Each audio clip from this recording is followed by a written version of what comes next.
everybody. Hi. Welcome to this week's Find Out Friday. Ooh. So your chance to ask us anything within reason, as long as it's not too weird. So today we've got another 3 questions for you. So without further ado, our first one is from Emma from Brighton, and she actually wants to know, what do you need to include in your contract from your builders? I'm going to hand this one over to Roy, being our builder expert. Right, okay, there's a lot of stuff you should include in a contract. Our contract's on average between 26 pages long, depending on the size of the project. We do go through that in detail on, in our training courses. So by all means, sign up to one of those and we'll go into the depth.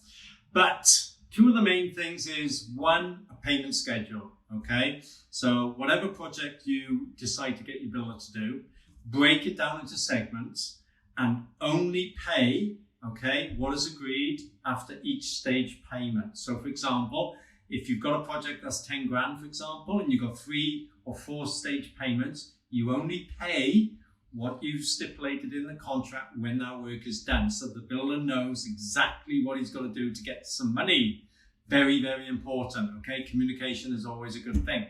And the other thing, which I think is really important, is at the end of the project, make sure that in the contract it states that should anything go wrong, like maybe there's a water leak from the central heating system or a leak through a roof or a door falls off, the contractor or the builder's got to come back within a set period. So we write in our contracts a snagging period of up to 12 months for the builder to come back and rectify anything that goes wrong that he's obviously carried out as part of the contract. Very important. Otherwise, if anything goes wrong, it's you who's going to become liable. So very important. So there we are. Okay, and the other question that we've had is, should I buy a property right now? And that's from James of Manchester.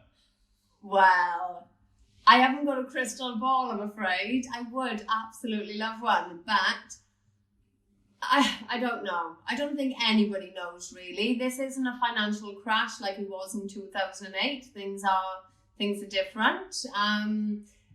We are personally still buying everything. So we believe that property's a long-term game. Even with the crash before, property still then went on to become like higher in value than when they were at the peak back in the day. So we believe that it's a long-term game. It's only really a bad thing if you are trying to sell. This is my personal opinion.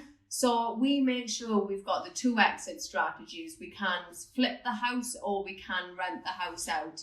And if the world was to end and go a bit mental, we would just rely on the rental strategy and keep hold of that property until they ended up going back up higher than before. Yes, there are issues with job losses. The kind of people that tend to buy our houses, are they going to be affected quite as much? Probably not. Don't know exactly what's going to happen with lending to see if that's going to impact things. So the honest answer is, I don't know. Personally, we are still buying everything and we're just making sure our figures are tight. We're not overpaying, and we've got the 2 exit strategies just to make sure that we can hold and not lose money. Yeah, I think it's fair to say, though, that we are still a bit nervous, though, aren't we? Yeah, well, I've been more than you, I think. Yeah, I mean, we're human as well. And at the end of the day, any deal, any business deal, or any business that anybody's in, there's always worrying time. So, like Lindsay said, it's just being cautious, make sure we've got 2 strategies, make sure the figures are all, have been dealt with and calculated. So, yes, if you're feeling nervous, it's only natural. Don't blame you. But it's good to be nervous because it makes you cautious. So that's a good thing. But yeah, we're still buying at the moment. I know. I'm not quite sure if we're amazing or we're really stupid. If we go down, we go down big time. Yeah, go down in style. So we'll find out. We'll come back to you next year and let you know which one of them 2 things we are. So we've just stress tested everything, haven't we? We've made sure it works as rentals. And we are happy with that. So I suppose it depends on what risk you are happy with taking. We're still ploughing on. We keep saying we're not going to buy any more houses. and then we buy more houses. So, yeah. Right, so finally we have got Sam in Barry. What should I check before giving away the last payment to the builder? Oh, right, okay. This is the part where the builder wants his last payment. Don't we all, eh? Okay, so.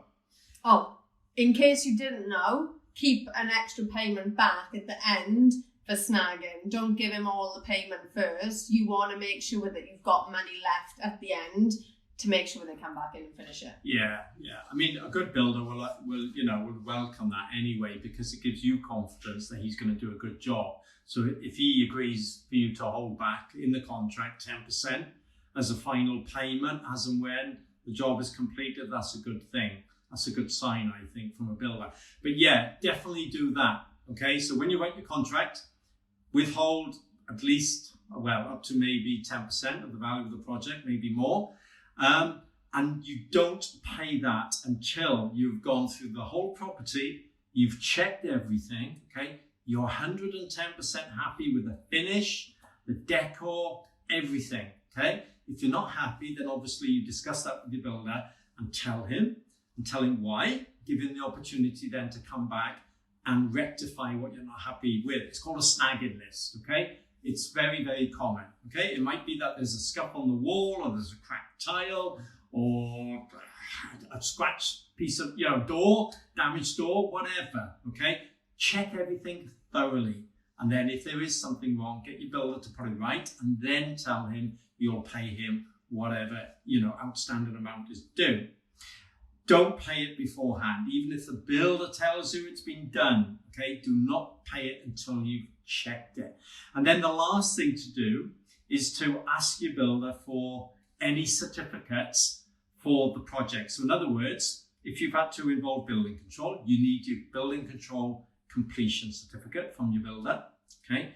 You need your electrical certificate to obviously say that all the electrics comply with electrical regs. You'll need a landlord certificate if you're going to let the property out, and you'll need a gas certificate if you've had a new gas installation, gas boiler, and so on. Now, some builders may say, well, I'm not going to give you those certificates until you've paid the last payment. That's not uncommon, but it is illegal, okay? So I'll leave you decide what you want to do on that. Personally, I know of builders who haven't had them things done when they should have done. So then you pay them and then they don't materialise anyway. So do be really careful. I would at least make sure you see a copy if you are thinking about paying them before actually receiving them. Because builders do get ripped off by clients as well. So it's like fair enough if they're being a bit cautious too. However, I don't think I'd be happy until, but it comes down to your contract. If you've wrote in the contract that you will only give the final payment when snagging is complete and the certificates are handed over, you shouldn't have that problem. So this is coming to mutually agreeable terms at the start, which can help with this kind of stuff anyway. The thing is, the more projects you do, the more things you'll add to your contract, because you'll be learning as you go along. So even us, we come across things that we didn't think of that. We need to put that in the next contract and so on. For me as well, if a builder doesn't want to give you the certificates before you pay, then like Lindsay said, you need to question yourself why. Is he the type that maybe hasn't had those certificates done? Yeah. If there's structural works you've had done, like a steel beam installed, has he actually paid for the calculations to be released to you? So it's all those type of things. It's about trust and that relationship you develop with your builder. But to be honest with you, most good builders, they will give you the certificate straight away, and then you've got nothing to worry about. But very important. We have had experience in the past where a builder has supposedly had all of the building control checks done, only to find out he hasn't. So word of warning. Yeah. So hope you've enjoyed that today, guys. Yeah. See you the same time next Friday. So if you're not already in our Learn About Property group, where all of this stuff is going to be posted pretty much every other day. Every other day we've got videos coming to you. Then join our group, and don't forget to subscribe to our YouTube channel. Yeah, so until next Friday, see you later. See you then. Bye. Have a good weekend.